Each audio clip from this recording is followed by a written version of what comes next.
शिवाय नमस्तो। सरस्वती जी का एक नाम शारदा है। क्या नाम है?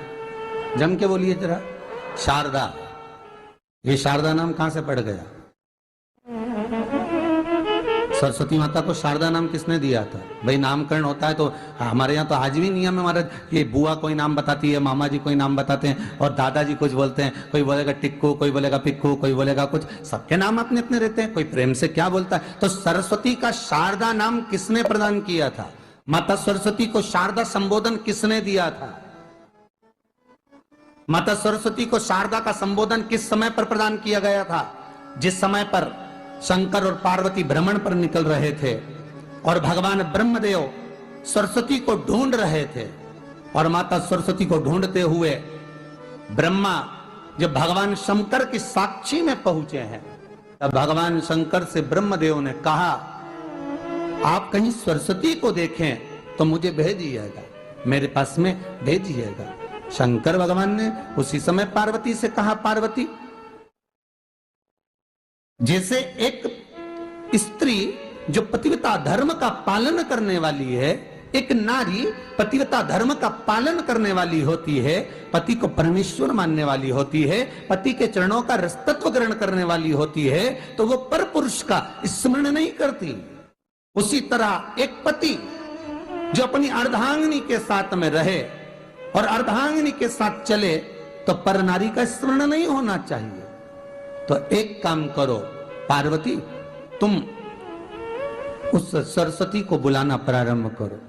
अब पार्वती जी ने कहा, सरस्वती तो मेरी बहन जैसी है, सरस्वती तो मेरी सखी जैसी है, अब मैं उसको अगर बुलाऊं, आवाज दूं, अच्छा नहीं लगेगा। तो माता पार्वती जब ढूंढते ढूंढते ढूंढते ढूंढते शंकर भगवान के साथ में भ्रमण करती करती पहुंची, तो क्या देखती है माता पार्वती कि एक सरोवर के पास में माता सरस्वती बैठकर सरोवर में अपना मुखाग्रविंद देख रही थी। श्वेत वस्त्र था मेरा माँ का और बड़ी सुंदर गले में माला पहन रखी थी माता सरस्वती ने, और एक सरोवर में माता सरस्वती अपने मुख को जब निहार रही हैं, उस दर्पण के भाव में अपने प्रतिबिंब को देख रही हैं, तब उस समय पर माता पार्वती ने कहा, शारदा, सरस्वती को लगा कि मेरा संबोधन ये किसने कहा। पलट कर देखा, सरस्वती ने कहा, पार्वती तुम? हाँ, मैंने तेरा जो दर्पण में प्रतिबिंब देखा है, तेरा स्वरूप देखा, पर तू इतनी सुंदर है, इतनी सुंदर है, पर तेरा जल में जो स्वरूप देखा ना, वो नीला दिखाई दिया, थोड़ा सा श्याम दिखाई दिया, इसलिए मैंने तुझे शारदा कह दिया। आज भी हमारे मध्य प्रदेश के कटनी और सतना के बीच में महियर में आज भी शारदा भवानी विराजमान है। जिले में जाएंगे तो बाग क्षेत्र में मां बागेश्वरी, मां शारदा आज भी विराजमान। कहा, सरस्वती जी पूछी, पार्वती तुमने मेरे को शारदा क्यों कहा? क्योंकि तेरा जो प्रतिबिंब था वो श्याम नजर आ रहा था मुझे, उस प्रतिबिंब को देखकर मैंने तुझे शारदा का संबोधन दिया। तुम्हें ब्रह्मा जी बुला रहे हैं। सरस्वती ने कहा, पार्वती मैया, दीदी, आपने मुझे जो नाम दिया है, जगत के लोग, संसार के लोग मुझे इस नाम से जब पुकारेंगे तो ये शारदा, ये सरस्वती स्वयं उसके कंठ पर, उसके मस्तिष्क पर सदा विराजमान रहेगी, ये शारदा बनकर। इसलिए हमारे स्कूलों में, हमारे काव्य ग्रंथों में, हमारे जो कविगण रात्रि को जो काव्य पाठ करते हैं, कविता का स्मरण करते हैं, वो सरस्वती की वंदना नहीं करते, हे शारदे मां, शारदा की वंदना करते।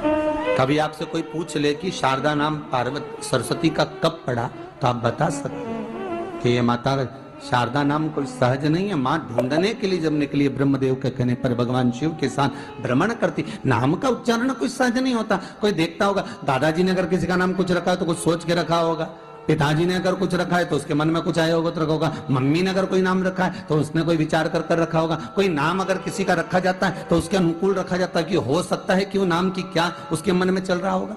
तो शारदा का संबोधन कोई सहज नहीं है। माता सरस्वती का एक नाम शारदा हुआ, इसलिए संबोधन में सरस्वती कम शारदे मां ज्यादा बोला जाता है। आप काव्य पाठ कर लो, नाम जाप कर लो, स्मरण कर लो।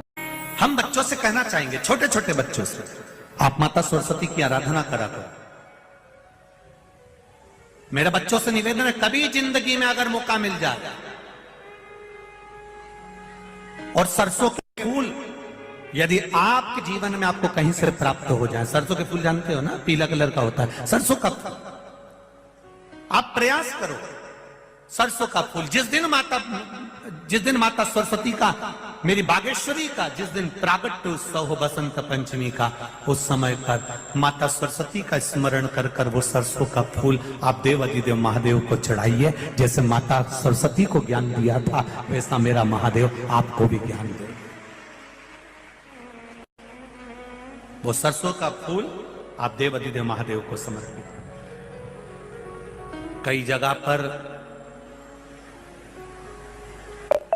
आम के जो झूमर होते हैं वो, कई जगह पर सरसों का पुष्प, सरसों का फूल वैसे शिव महापुराण के अनुसार अगर अपन देखें तो बड़े रोग में भी कारगर होता है। जिसको कैंसर जैसा रोग हो जाता है या किडनी लीवर जिसका डैमेज हो जाता है, इसके लिए हमने पहले भी कथाओं में वर्णन किया है। बसंत पंचमी का दिन, महाराज सरस्वती का दिन, जिस दिन जो बच्चा पढ़ने में कमजोर होता है उसके हाथ से बसंत पंचमी के दिन सरसों के 31 फूल शंकर जी को चढ़ा दिए जाते हैं तो बच्चा पढ़ने में अव्वल निकल जाता है। उसके बच्चे को कभी नहीं कह सकते कि पढ़ने बैठ, वो खुद बैठेगा। केवल आज बसंत पंचमी का दिन, एक ही दिन चढ़ता है। और बाकी के सरसों के फूल आपको मालूम है कि रोग मुक्ति के लिए तो होते ही हैं। ये तो आपको पहले भी वर्णन किया महाराज कि जब कोई एकदम रोग आ जाए और डॉक्टर एकदम बोल दे कि ये रोग भारी आ गया है और इसकी जांचें जाएंगी और फिर ये कुछ भी हो सकता है, तो क्या करा जाता था कि 108 सरसों के फूल लाकर तुरंत शंकर भगवान को चढ़ाए जाते थे महाराज। तो चढ़ाने के बाद में रिपोर्ट अच्छी आती है। ऐसा नियम है। कहीं ठेका, कोई ठेकेदारी करते हैं ना, जो ठेका भरते हैं कि भाई मेरा टेंडर आना चाहिए, मेरा ये काम होना चाहिए, मेरी मल्टी बनना चाहिए, या मेरा ये काम के लिए जा रहा हूं, ये काम फतेह होना चाहिए, उसके सबके हाथ पैर जोड़ने से अच्छा है एक काम करो, बस 108 सरसों के फूल उठाओ, शंकर जी का उद्धतेश्वर महादेव का नाम लिखो और छोड़ दो, शिव जी के ऊपर एक एक कर चढ़ा दो, वो ठेका तुम्हें ही मिलेगा, वो काम तुम्हारे पास ही आएगा। बस केवल अवधूतेश्वर अर्थात ये जो क्रम है, ये वो क्रम तो 108 सरसों के फूल का आप कभी भी कर सकते हो, पर जो ये बच्चों के लिए किया जाता है वो केवल बसंत पंचमी के दिन ही होता है। शिवाय नमस्तुभ्यं।